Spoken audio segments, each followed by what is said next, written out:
And the only time we truly show brotherhood is unfortunately when somebody dies. Then we want to come together and say, oh yeah, it's okay. But when that person was struggling and you were making fun of them, or they weren't doing as well and you wrote them off, you know, where was the compassion then? Command, Engine 10, first line attack, making entry. Chief Richardson, I've been looking forward to this, brother.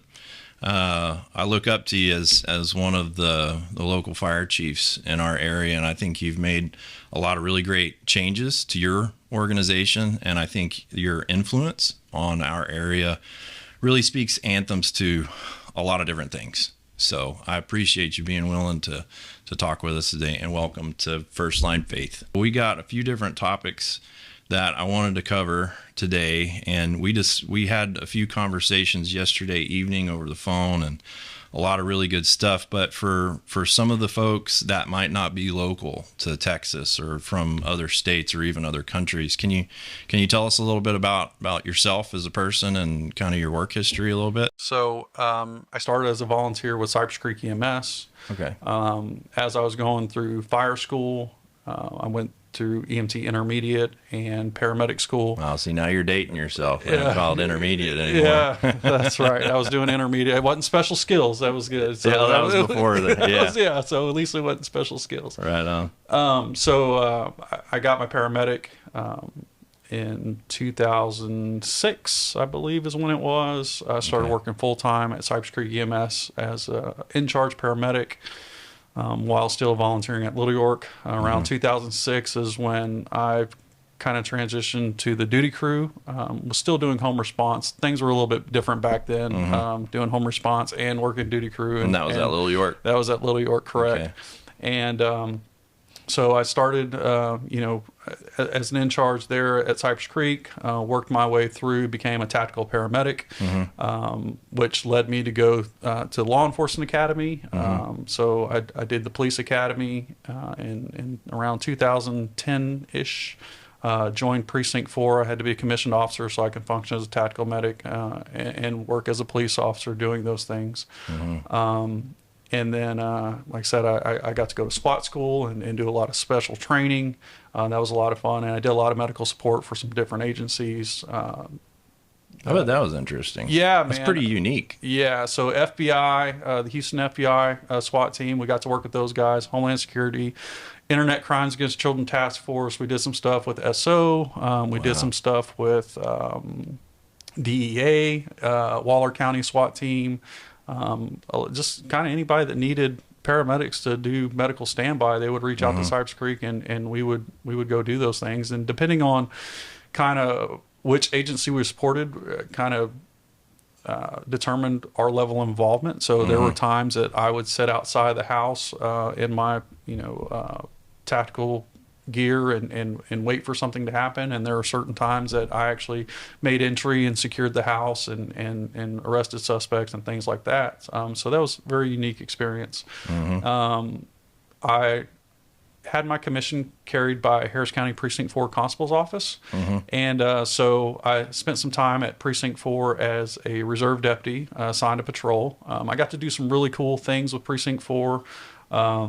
Doing the patrol stuff out on the streets, answering calls. But as a paramedic, some of the specialty units there at Precinct 4 wanted me to tag along because they liked the idea of having a paramedic. So I got to do some regulatory enforcement, undercover stuff while I was there. Oh, okay, cool.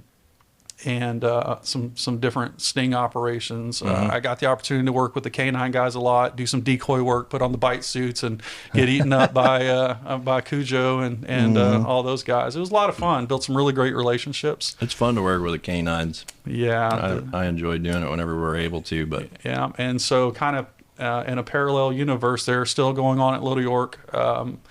In also around 2010, our fire chief at the time took a different position at one of the local colleges, and I was a volunteer captain, and I was now a deputy chief. And so 2010, I became the deputy chief of Little York Fire Department. I was 25 years old, just to kind of give you some age correlation there. Thrown to the wolves. Oh my God, I had no business being a deputy chief. It was I was still trying to figure out myself in the fire service, and so we're kind of lost on kind of how we had to do things, and everybody kind of moved up, and so we spent a lot of time learning our roles, taking a lot of training classes, doing different things. As I had this career in EMS, and I ended up as a field supervisor before I left Cypress Creek EMS. In 2015, I left Cypress Creek EMS and went to Atascocita Fire Department. They had just posted their first full-time assistant chief position for fire suppression. I put in for that position, was successful. I stayed there until 2021. February 2021, because in March of 21 is when I took over as the fire chief at Little York. And so a lot of different moving parts in my career, a lot of different experiences there, but it kind of led me to where I am today. So nice. Well, I know we've been kind of working and I've been working in the area for a long time. I think I bumped into you along the way on a few different occasions, and I know you've had a lot of leadership roles and responsibility along the way, especially now being the fire chief at Little York. So how many years altogether was it at Little York from the beginning? So 20 years in emergency services and 19 at Little York. So wow. 2025 will be my 20 years. So you've been there for a while. I bet you've seen a lot of change over the years. A lot of change, that is for certain. Yeah. I believe it. And now you're a part of the big changes as they occur. So that's correct. Yeah. Good deal. Good deal. Well, so from the conversation that we had the other day, of course, we're a faith-based organization, and you kind of touched on some things yesterday in our conversation about kind of some life-changing experiences that you experienced. I think you said it started around 2010. Is that right? Yeah. I mean, like anybody else, man, life has its ups and downs. And I had no shortage of those, like many other folks. About 2010 is kind of when I felt like my world was crashing down on me a little bit. Okay. And kind of got overwhelmed. I had a child early on. He was born in 2004, so I was a young parent. How old were you at that point? I was 19 when my son was born. Okay. Right? Very, very young. And as he's growing up, I'm still growing up and trying to figure out life, and just being young and naive and making mistakes. And first marriage was struggling. 2010, I lost my brother. He unfortunately had an addiction problem. Can't speak. He was diabetic, and when he would battle some of his addiction issues, he didn't take care of that. He ultimately died from diabetic ketoacidosis, where he was he was found on a park bench in front of a church. So we received a phone call about 8 o'clock on a Saturday morning or Sunday morning from the medical examiner's office. My mom had to answer that phone call, so that was tough to watch. I bet so. About 10 months later, we lost my grandmother, and then in 2012, my mother was diagnosed with lung cancer. Started her battle with that. And also in 2012, I was hit with a lawsuit from a call that I made on the ambulance, where a young gentleman overdosed, fought law enforcement, and died in custody. At the time, it was called excited delirium, and I think it's called extreme agitation now, or however it's worded. Was excited delirium kind of a part of training and education at the time? I know that since then it's become a bigger deal, but I think at the time it wasn't really talked about much. Yeah, it was just on the it was just kind of kicking off as far as the training. I had actually received the excited delirium training just a few weeks before that incident. So unfortunately, the young man passed away, and his family sued everybody, and just it was really a challenge. Ultimately, I was dismissed from that case, and it all went away. But that's a really challenging time when you're looking at articles and things that the family's publishing saying how paramedics and police officers murdered their child, and you see the conversations going back and forth between attorneys, and you're sitting in deposition, and you're being recorded, and everything that you talk about or you wrote in your reports being dissected, and it's tough. It's mentally draining, and it will make you question your entire existence in your career. It's like, Absolutely. this isn't something I want to do. This isn't fun. I was trying to do everything I could to help this person, because that's why I got into this field, is to help people. And it was all being questioned, and that was kind of that was a challenge. And then I can imagine. So 2012, going through all that stuff. 2013, I lost my mom. She just didn't do so well with her battle of cancer, and that was it. So at the time, my marriage was failing, going through all the things that most firemen or first responders go through, and it just seemed like man, my world was crashing down. And so It's a lot of things all at once. yeah. So there were a lot of circumstances that happened during those events, Okay.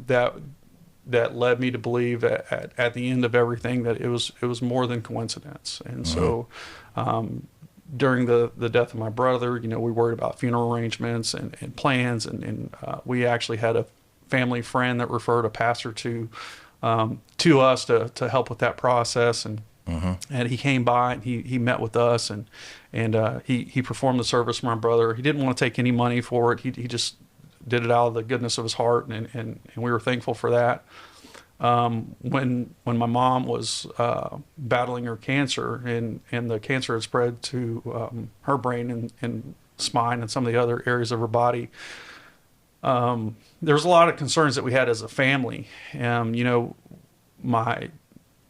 have two younger nieces that were in school at the time, and they spent a lot of time at my parents' house, and there was some concern that they don't want my mom to pass away at the house, and my nieces have to see that.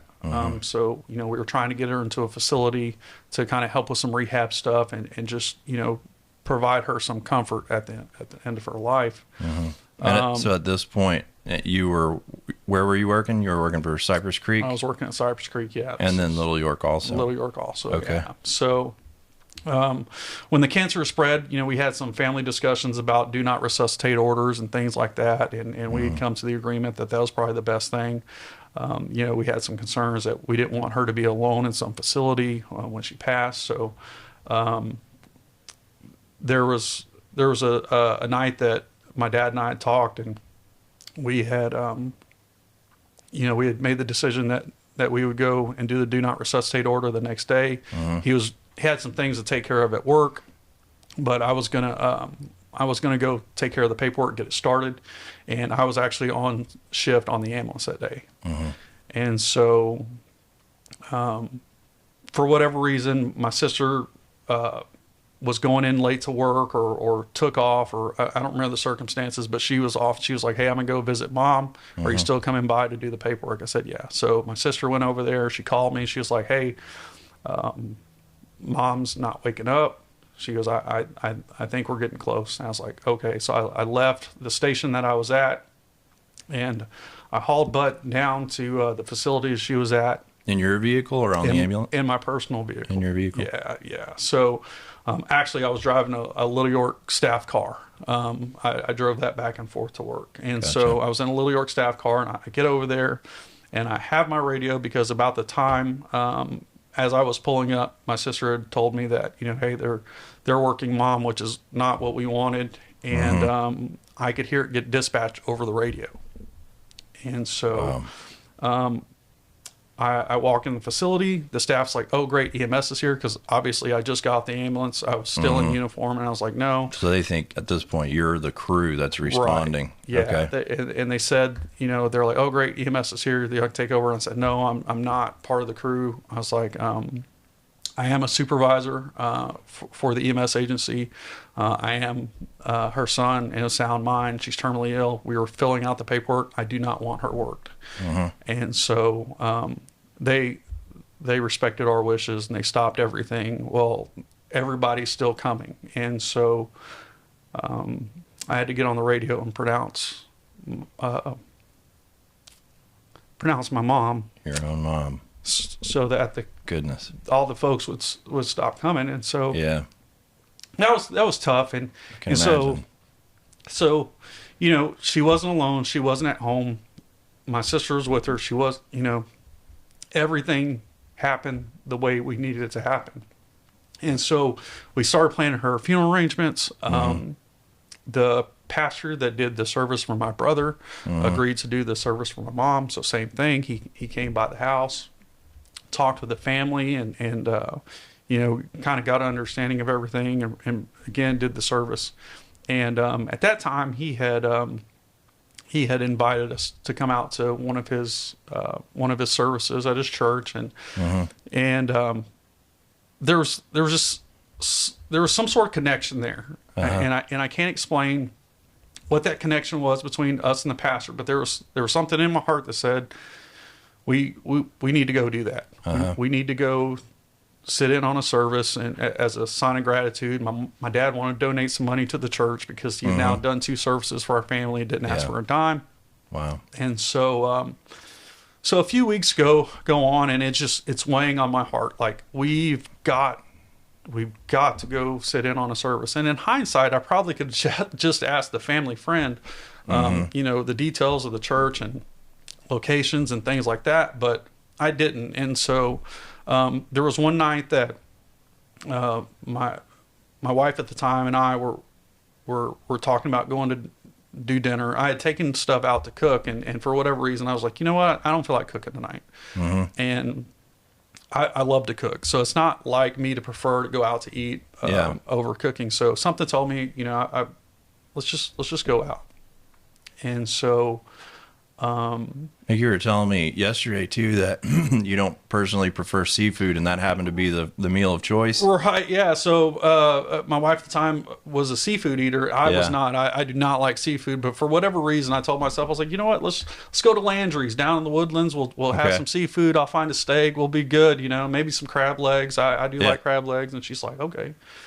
And so we go to Landry's, and we go up to the host station, and they say it's going to be about 45 minutes. And we were like, we'll wait. No big deal. And so I'm sitting there outside of the restaurant, just sitting on the bench. We're just chatting, and the pastor that performed the service walks out of the restaurant.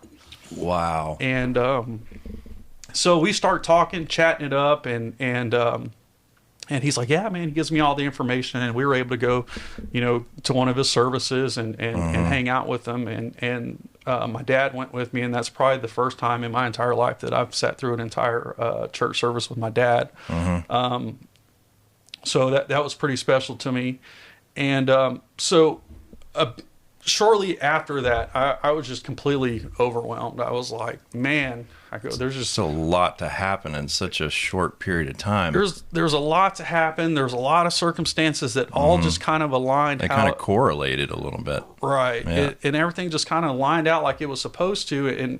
And it weighed on me. And I was like, there's more to this than that. And so I reached out to our chaplain, Skip Strauss, at the time. And I said, Skip, there's something weighing on me, and I just need to talk. I just need somebody to listen. And so I go to his office in spring, and we're sitting in there, and he's on the computer. And as I'm telling my story, he's looking at his computer, and I'm kind of thinking to myself, like, man, he's not even paying attention to me, right? And so, which he was. So I tell him, and he looks away from the computer, and he hits print. And he goes, and so after I finish, he goes, you need a relationship with Christ.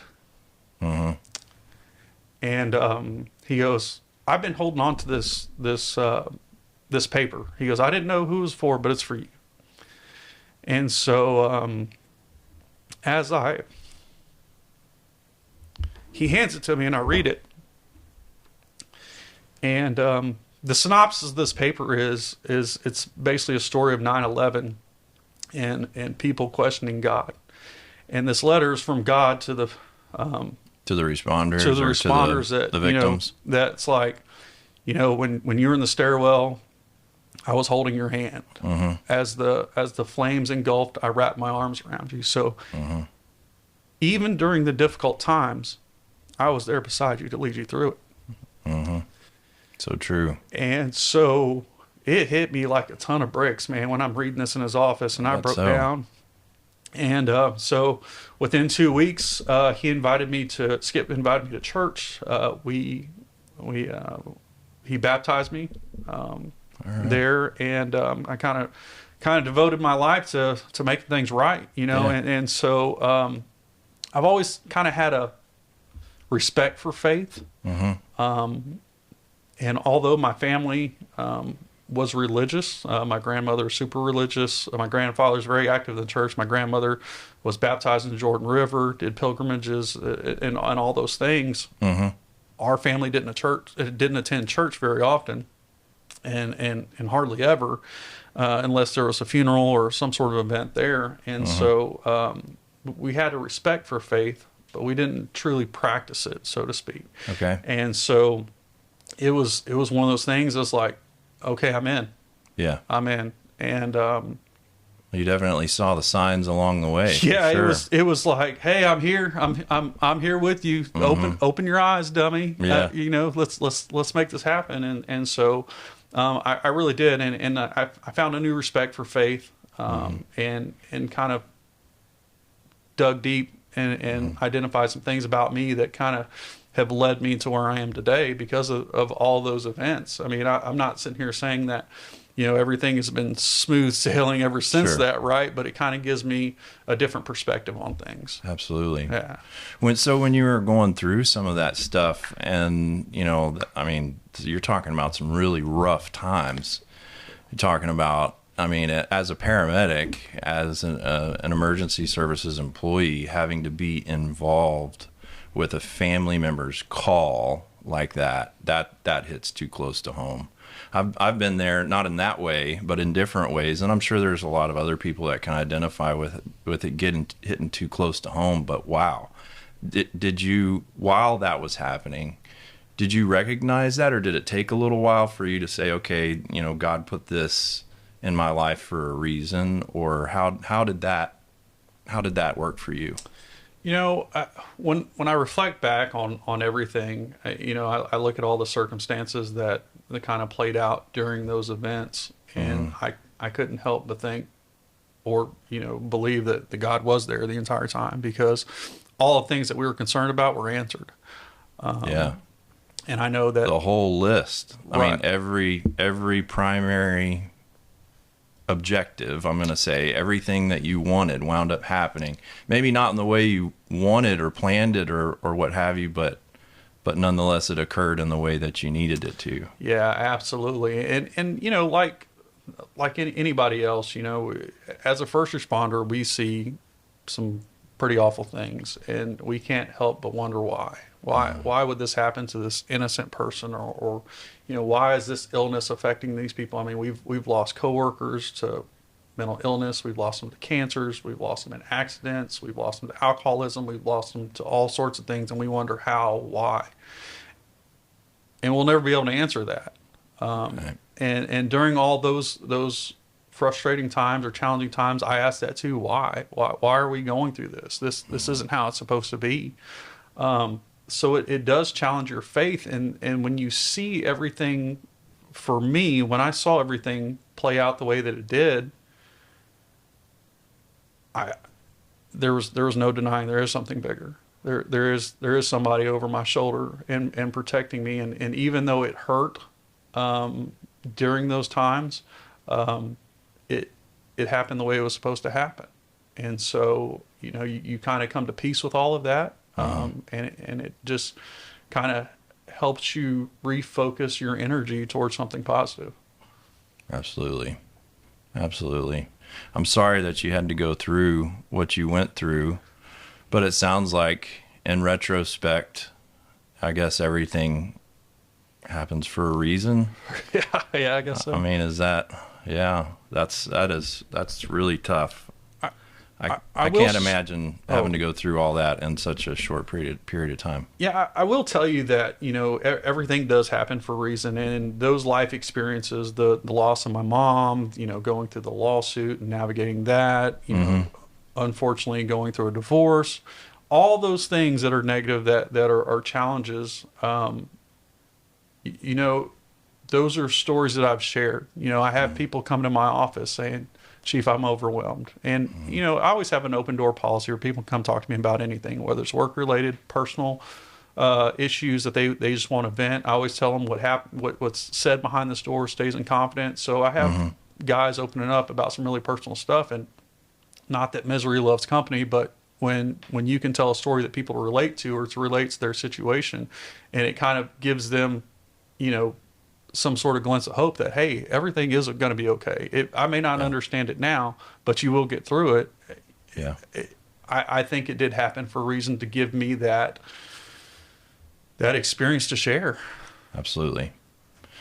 Yeah, absolutely. And it sounds like at the end of that road was a really great relationship between yourself and God, and through your faith. And, so if there's people watching right now and say they're going through a bad spot, kind of like what you just explained, would you have any advice to them in regards to faith? Is there anything that you would suggest? Yeah, I think what's interesting is there are a lot of people that shy away from faith. It's taboo. It's scary. Maybe they just question its entire existence because of all the bad things that they have seen, or they wonder, why me, or why am I going through this?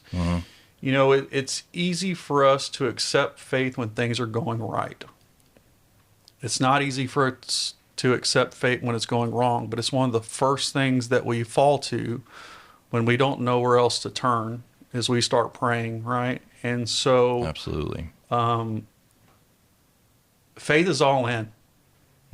It's all in, good, bad, or indifferent. You have to know that there are better days ahead.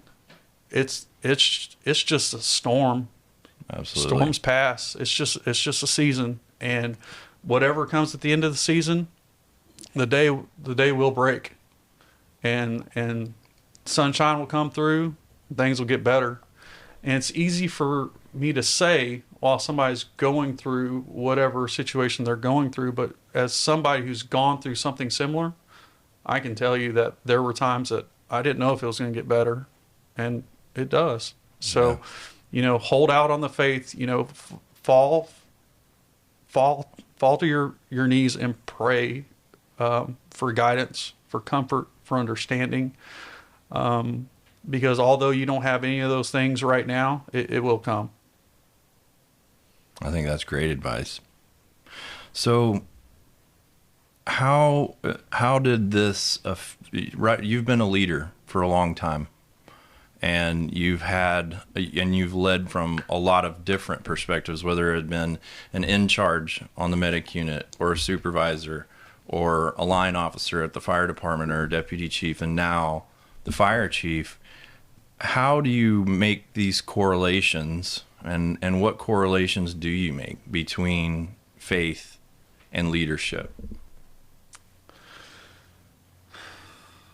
Wow, that's a lot to unpack with that. Yeah. Yeah. So it's a loaded question. Yeah. No. That's actually it's something good to unpack. So yeah. So just a little bit of background. I was always kind of a nerd, so to speak. I was in Boy Scouts. I was in ROTC, a lot of faith-based organizations, leadership-driven. So there's a lot of qualities in different organizations I've been a part of that's kind of molded me to where I am today. There's a couple of things I follow. One of them, I'm an Eagle Scout, so okay. I live and breathe the Scout law, trustworthy, loyal, helpful, friendly, courteous, kind, obedient, cheerful, thrifty, brave, clean, and reverent. Reverent. Yeah. Right. Reverent being the last one. I was a Boy Scout too. Yes. Love it. And so reverence is really important because it kind of gives you your guidance. You know, when you look at religion, you look at the Bible or Christianity specifically. You look at the Bible and you look for guidance.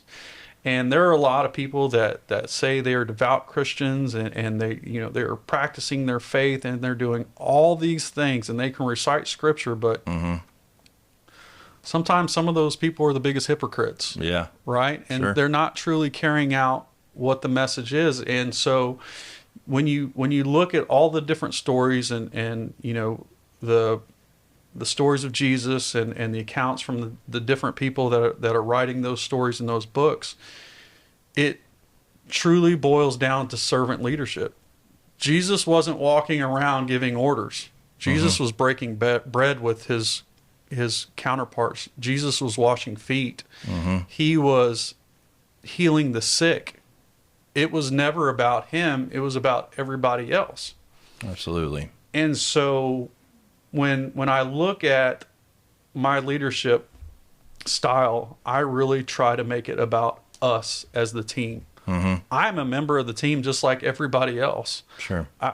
I'm just the guy that's in charge of it, but it's not me, it's we. What's good for the organization? What's good for us as a whole? I want this to be a place where people want to come to work. I want this to be a place where people can thrive.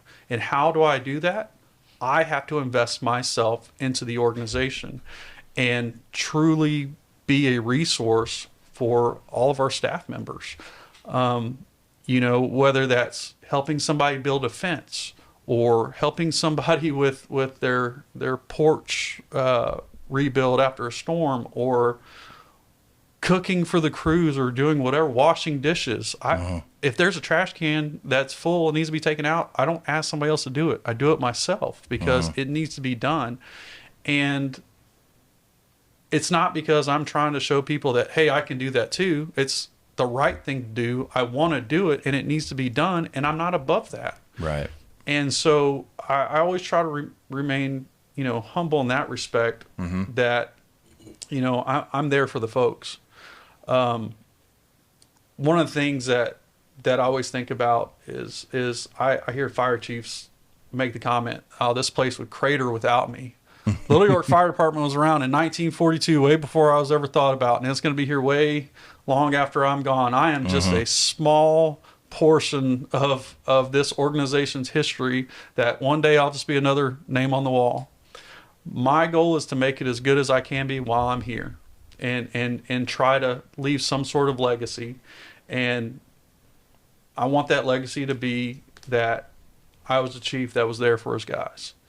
I want that to be a legacy that this guy was worried about protecting the community, not building his ego or building his resume or anything like that, because I grew up in the community.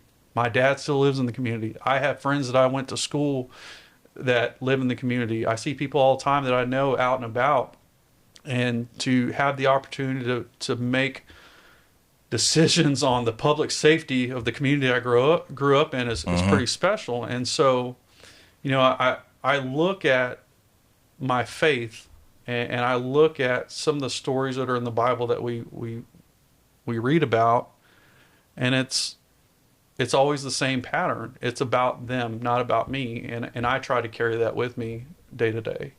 Absolutely. I completely agree. I think that's where I personally get a lot of my leadership principles from. And I'm a huge subscriber to servant leadership. It's interesting to me that was just such a fairly recent realization in leadership sciences and so forth, that only recently did they really coin the phrase servant leadership. So let me ask you this: how in the things that you do, how do you display, how do you take action on servant leadership from the position that you're in right now? What are some things that you do to fulfill that mission? You know, my biggest thing that I do is just try to be there for the guys, whether that's an ear for them to chew on. If there's a call that needs to be made and they're in the middle of dinner and it's an automatic fire alarm, I may go take the automatic fire alarm so they don't have to worry about it, and I'll go run the report. You know, we plan banquets, we plan Christmas parties, we try to create a family environment. We try to put together, different gifts for different events to provide to the guys. And it's not trying to buy love or just trying to give cheesy giveaways. It's just a small token of gratitude for the hard work that those guys do. I try to get out in the stations pretty frequently and just visit with the folks and see what's going on with them personally. A lot of times when I'm out in the stations, we don't even have conversations about the fire service or what's going on at Little York. Sometimes it's just about their kids or fishing trips that they took or just life things. Yeah. I mean, we have those conversations. I mean, people ask questions about what's going on, about budgets or fire trucks or, stations or some of those things that they want a little bit of clarity on. But, sometimes it's just nice to have a conversation that's not work related, that's just on a personal level where people can relate with me and just know that I'm a human just like everybody else. I have a family and I chase kids everywhere and they're expensive for me just like they're expensive for everybody else. And so, I really try to put the guys first. When there's a new vehicle to be had, I don't take the new vehicle. I give that to, the district chiefs and I'll take the hand-me-down because they're in it. And I'm just using it to get from point A to point B or run calls periodically and things like that. And at some point, I'll be due for a new vehicle and that time will come, but it's not about me, it's about them. And so hopefully my actions throughout the day and how I carry myself reflect that. So, I mean, there's all sorts of things that goes on, but I think, the biggest challenge is, like I said, I've been at Little York for a long time and there's a lot of people that know me.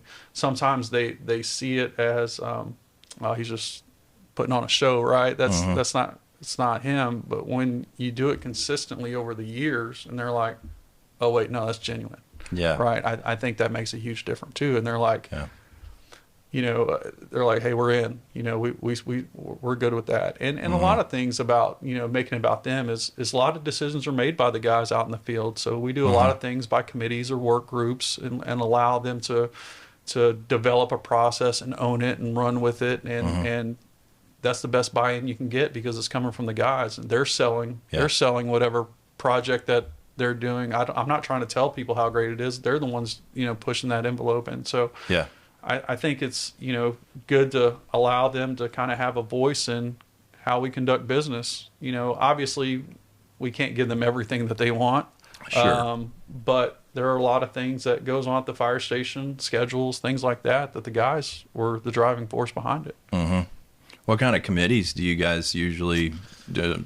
What type of committees have you had in the past or do you have now? It just really kind of depends on the project that's at hand. So, we go to build a fire truck. We put together a build committee.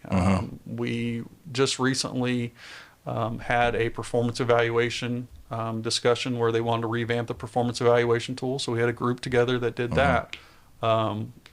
We built a maintenance facility. We had a group that was brought together to put together this maintenance facility.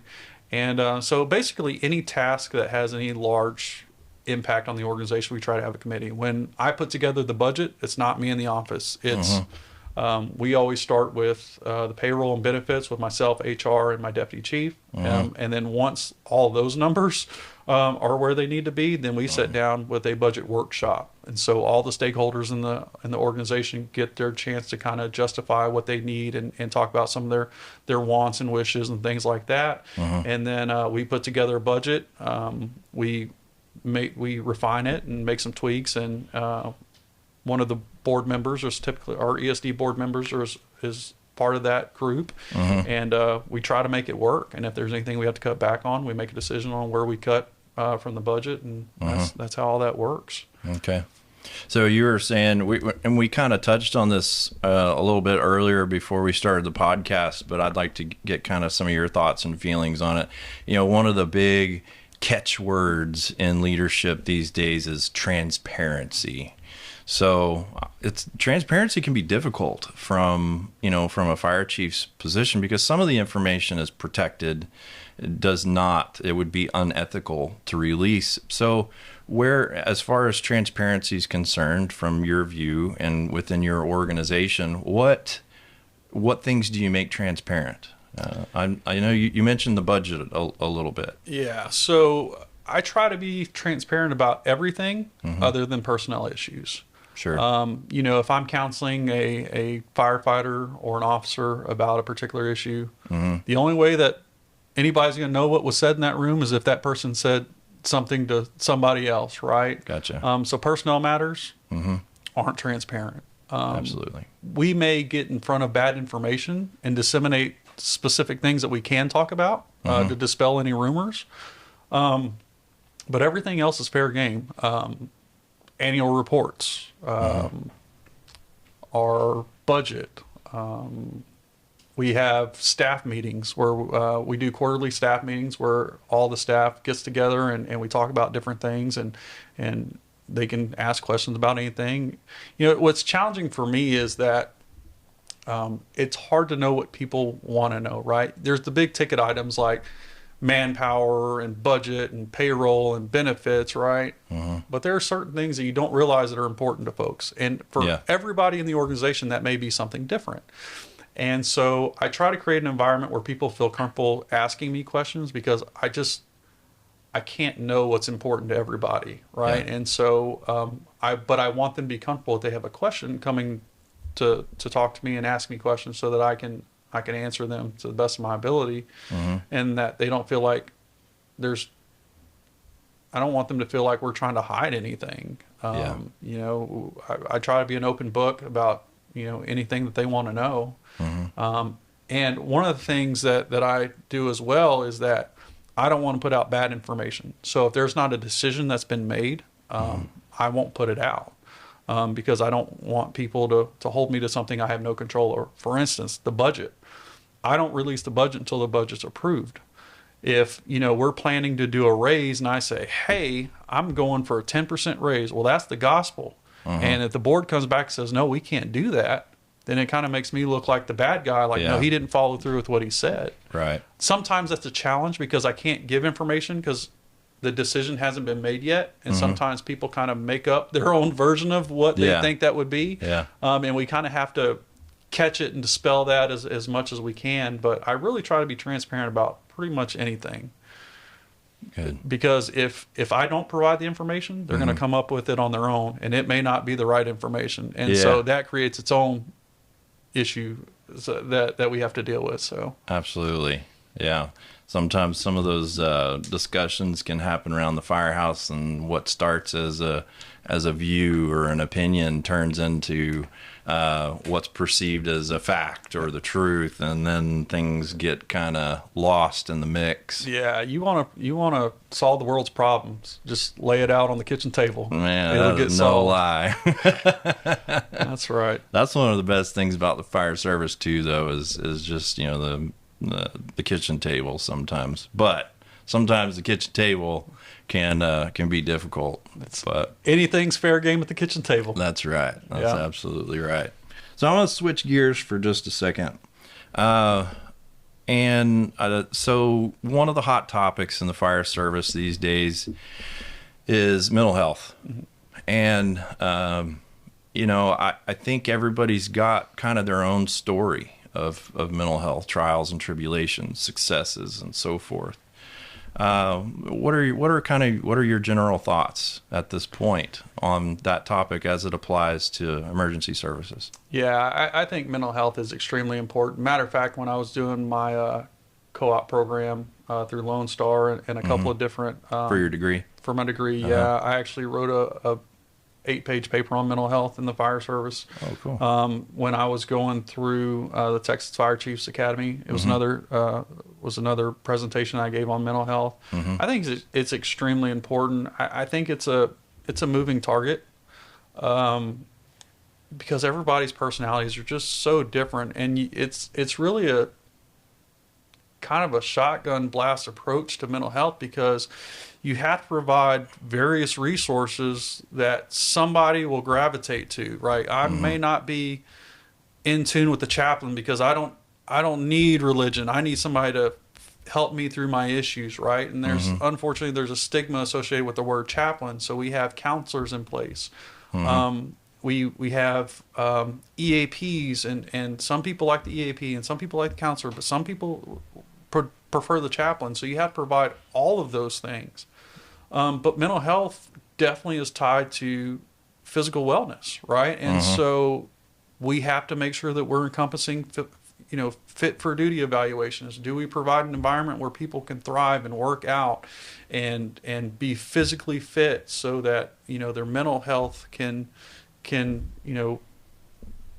flourish with that as well? And, I think one of the biggest challenges is that most people in emergency services are type A personalities, and we fix broken people. We can't be the broken people. Yeah, we don't need to be fixed. And I think we're our own worst enemies in the fact that we say, well, I don't want to talk about that, right? And because I don't want people to think that there's something wrong with me.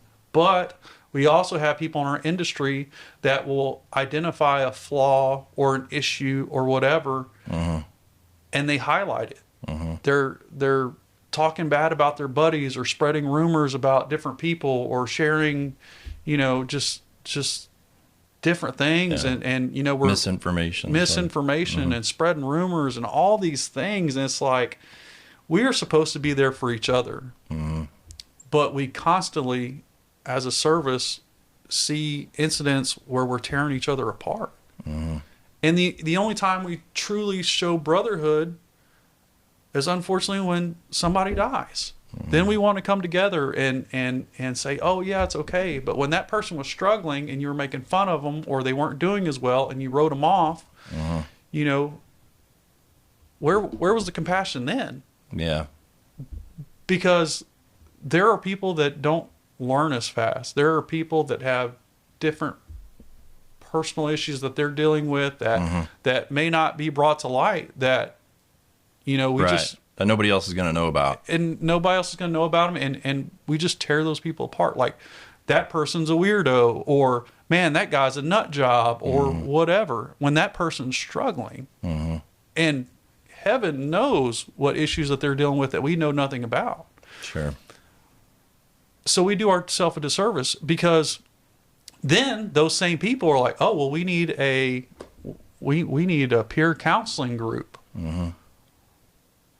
Well, if I'm somebody that's been struggling with some sort of mental illness, and y'all have been giving me crap the entire time that I've been here, why would I ever want to divulge any of my personal information about any of that, right?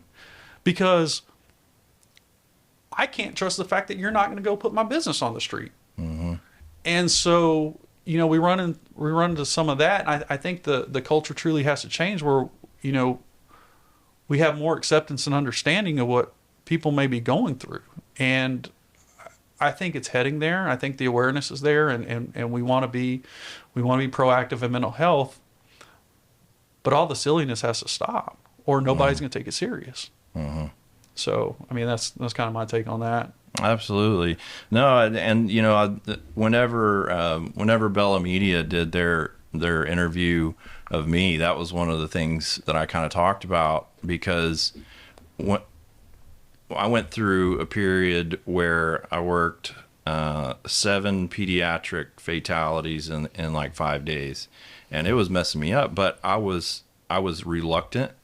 I'm gonna say I was afraid to even talk about what was happening to me, because I was so concerned about the potential backlash or the perceptions and so forth. Because I mean, at that point in time in my life and my career, there was a stigma, So yeah, I agree with you. I think removing that stigma, those misconceptions, and then trying to work towards a solution, and avoiding the the problem and making it worse and is not helping. Yeah, I think when we talk about mental health in the fire service, I think a lot of fire service professionals focus on the job, job-related traumas or issues and things like that. You know, they're not catching on, or they're not doing good in phase testing, or they made a bad call, and all those things are stressful. But sometimes we forget about people's personal lives. Yeah. You know, people are struggling financially. They can't pay their bills. They don't know, you know, inflation is getting everybody, right? So, Yeah, right so now, everything's getting absolutely. expensive, and they're struggling, you know, in their families. Their marriages are suffering. Unfortunately, we work 4896. The infidelity that happens and all these things, right? You have responders that are diverting medications, that have drug addiction problems that we're not even aware of, and all these issues that are faced at work because of the personal issues that are going on at home. And I think we lose sight of that. And so, you know, when we look at our mental health program that we have at Little York, you know, we use grace and guidance. A lot of people do. We do too. We just had Lana Snell in here actually the other day. So yeah, they do good work, and the fact of the matter is that they can provide other service that aren't specific to the fire service. You know, if you have marriage counseling, we make it available for their spouse. You know, for them, their immediate family, and that way, you know, they can get the help that they need specifically for their situation. The other challenge is like when people look at it and they're like, oh, well, we have an EAP. Well, that's great, but the EAP is what, 2, 3, maybe 4 free sessions, and then that's if you get the same provider. Yeah. And then they're left to their own devices. Yeah. Well, you know, our program has that. Obviously, we haven't done away with that.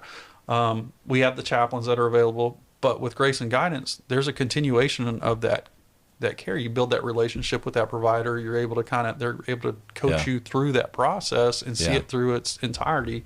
And I think that's important as well. I think that's very important. Absolutely. Because it's on a continuum. Right. I mean, they, you know, just going for 2 or 3 or 4 or whatever sessions and then see you later. That's not enough sometimes. Right. I agree with you. Well, I really appreciate you coming in. You gave us a pretty amazing story, and I really think it's going to be really beneficial for other people to see that, you know, as leaders, where we're growing, what we're doing, what we're thinking, and I think what you shared with us today is going to go a long way with some people. So I sincerely appreciate you coming in and talking to us. Is there anything else you want to talk about? Yeah, man. I think, you know, we're here, you know, talking about faith and leadership strategies. I think for a lot of people in the fire service, you know, faith is a stigma, right? They don't want to talk about, they're afraid to talk about God. They're afraid to talk about, you know, relationships with Christ, and, you know, they don't want to be, you know, portrayed as a Bible thumper or pushing any religious, you know, agendas on anybody. Yeah. But whatever the faith is, whether it's Muslim, Judaism, Christianity, it's about purpose. It's about meaningful relationships. It's about service to others. And I don't think people should be afraid of that. I don't think so either. I think it's okay to talk about those things. I think it's important to respect boundaries. Sure. When it comes to people's different faiths, or maybe even a lack of faith. I think it's important to respect boundaries, but I don't think it's something we should shy away from. When we do our swearing in ceremonies, the meeting or the ceremony starts with a prayer and ends with a prayer. Yeah. Because we are all called to do this. I mean, it just didn't happen that we ended up in this profession. This was something that we were put into for whatever that reason was. And it gives us a foundation that we are doing the best we can with the tools that have been provided to us, right? And what I mean by that is we do a lot of good work out on the streets. I like to say we do God's work out on the street. Unfortunately, there are times that what we do is not good enough, and people still die. And when you have that foundation of faith, it helps you understand that, this is what was meant to be, and this was outside of my control. And it helps you kind of find peace in some of those difficult situations, because I agree completely. Yeah. We don't understand some of the things that happen, and that's okay. But we just need to trust in the fact that somebody knows what's going on, and what his plan is for all of us. And although it may be cloudy at times and it may not make sense, we have to trust that process and follow it through. And no matter how stormy it gets for us, we just keep pushing through till the daylight comes through. So I appreciate you having me here. Hopefully my what I pleasure. shared kind of gives some insight about who I am and what I do. And I think it will. And I appreciate your time. Well, we'd love to have you back sometime or another. So Absolutely. I appreciate your time. Thanks, Chief. Yeah, man. Have a good one. Command, Engine 10. First line attack, making entry.